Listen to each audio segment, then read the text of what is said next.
The reason I wanted you here is because I wanted to make this video about proving the resurrection. Okay, I have the paper on the Facebook site, but I know a lot of people are a little lazy and they won't read the whole paper, so I wanted to condense it into a video where at least I could give them the gist of the proof of the resurrection of Jesus Christ.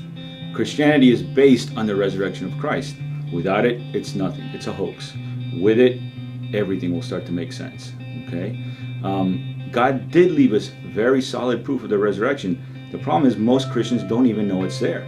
If I ask most Christians, do you believe in Jesus Christ resurrected? And they will say yes. If I ask them, well, can you prove it? They will look at me with a blank stare because they've never really looked at the proof. The proof, we're going to make this really simple. The proof of the resurrection of Jesus Christ is by the lives of the apostles. The apostles' journeys are documented in many historical records, okay? And not even Christian records alone, they're documented in Roman sources, which are all in the paper. I can't go through them all because it would make this video too long, but I advise everybody to go read the paper if you want the sources. Peter died in Rome, crucified upside down. Paul was beheaded in Rome. There's a lot of evidence of all their travels.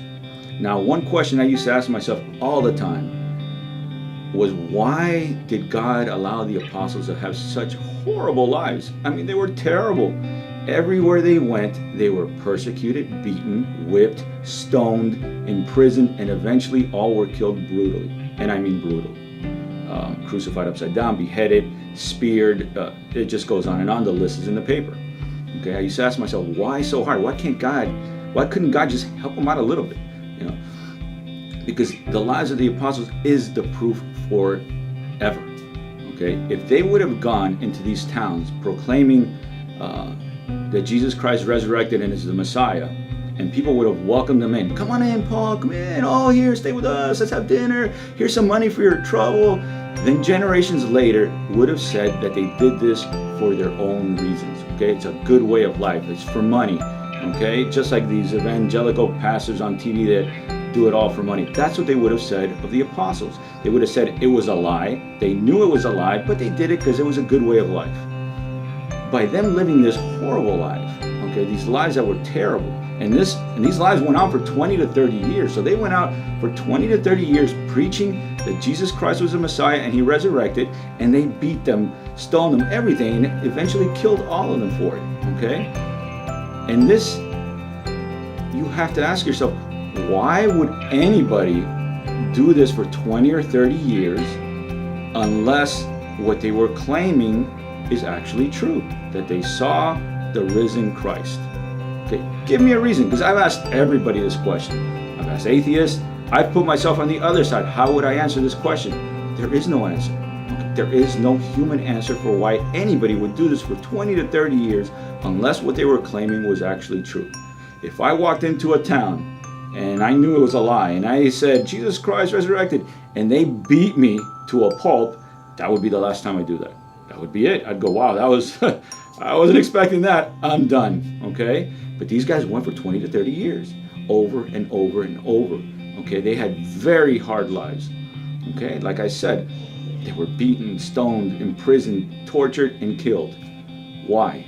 Give me a reason why a human would do that, okay? There isn't, okay? The only reason is that they saw what they saw, and that was the truth, and that's what they were preaching. That is a natural act. Keep that in the back of your head. It's a natural act. It's not a supernatural act. It's a natural act. This is the beauty of this plan. Okay, the apostles didn't even know they were part of a perfect plan. All right? So it's a natural act. Okay? That natural act is going to prove the resurrection of Christ. Now, another question that you have to ask yourself, which I always ask, I go, why did Jesus appear to a couple hundred people and the apostles? Why just them? But why not appear on top of the temple? Okay, in Jerusalem, right in front of everybody, and settle the matter once and for all. I would have settled it, okay? We just killed him, and he's on top of the temple alive, okay? Everybody would have converted. Everybody, all of Jerusalem would have converted, including the high priest that was the one that had him executed. There would have been no option, right? So why not do it that way? It seems a lot easier, okay? Two reasons. Number one, had he done that, then all of Jerusalem would have converted. Okay? Judaism would have become Christianity. Everybody that was a Jew would have become a Christian. Okay? That's what would have happened, because they're all seeing the resurrected Christ. Okay? The problem with that is, there's two problems with that. Number one, everybody would become, all the Jews would have become Christians. They would have sent out messengers to all the synagogues, all the temples outside of Jerusalem, explaining what happened, and all the Jews everywhere would have become Christians. Okay? And Christianity would have become a Jewish religion, a Hebrew religion. Okay? The Hebrews had their religion, the Old Testament, for thousands of years. They converted nobody. Okay? Nobody was converted. Okay? Because nobody wanted another race's religion. Okay? And if they would have accepted Christ, it would have become their religion. And the world would not have accepted Christianity. Okay? By rejecting Christ, it became a generic faith. It was available to everybody. It didn't belong to anybody. Okay? So it was now up for grabs. Okay? Whoever wanted to be a Christian would be a Christian. It wasn't, oh, that's a Hebrew religion. Okay? That's number one. Number two, if you would have appeared on top of the temple, it would have been a supernatural event. Okay? Everybody there would have believed. Why? Because they would have seen it with their two eyes. Okay? The problem with that is, it's impossible to prove a supernatural event apart from your eyes. Okay? No, if I ask you now, hey, can you prove Moses parted the Red Sea? You say, no, it's in the Bible, but that's about it.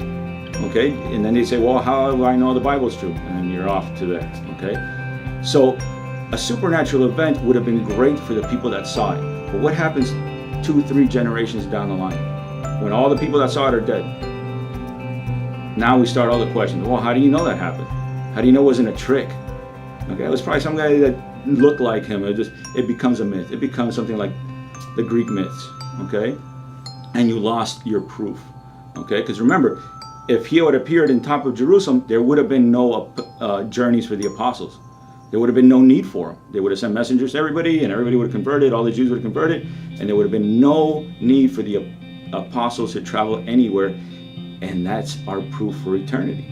Okay? Because I can look at the proof right now, the apostles' lives and the historical records, and I can come to the conclusion that Jesus Christ resurrected. Somebody 50,000 years from now can come to the same conclusion. They can look at the historical records, look at their lives, come to the same conclusion. If he had appeared on top of that temple, there would have been no apostolic journeys. Okay? There would have been no proof after 2-3 generations. Okay? The beauty of the plan is that a natural event proves a supernatural event. That's the beauty of the plan. Okay? A natural event. Nobody will question a natural event. It's natural. Okay? But it proves the supernatural. Okay? It's a beautiful plan. And the apostles, here's the beauty of it. When the apostles are going on their journeys, going through these hardships, they don't know they're being part of this plan. Okay? It's not like you can say, oh, but they knew what they were doing. No, they don't know what's going on. They have no way of putting that together. They're just doing what Jesus asked them to do. Okay? And now, you come to the conclusion that Jesus Christ resurrected. Here's how the plan is just perfect. Here's how we're going to connect all the dots. You come to the conclusion that Jesus Christ resurrected, that God resurrected Jesus Christ. You come to the conclusion that there's a God. Okay? If you resurrected Jesus, then you have to come to the conclusion that Jesus is who he said he was, the Messiah, the Christ. If you accept the Messiah, the Christ, then you have to accept what he taught, which is resurrection of the dead and the kingdom of God. Okay? You also have to accept the Old Testament. It proves the Old Testament. The parting of the Red Sea, well, we can now prove it. Why? Because Jesus in the New Testament says that everything in the law and the prophets is actually true. Okay? If that comes from the person that resurrected, then you have to assume that everything in the Old Testament is true. It just validated the whole Old Testament. Okay? And if he preaches the kingdom of God and the resurrection of the dead, which is us, then we will resurrect when he returns. Okay? And it's all connected. It's a perfect plan. It's perfect. So hopefully, read the paper, and I'll see you guys at the resurrection.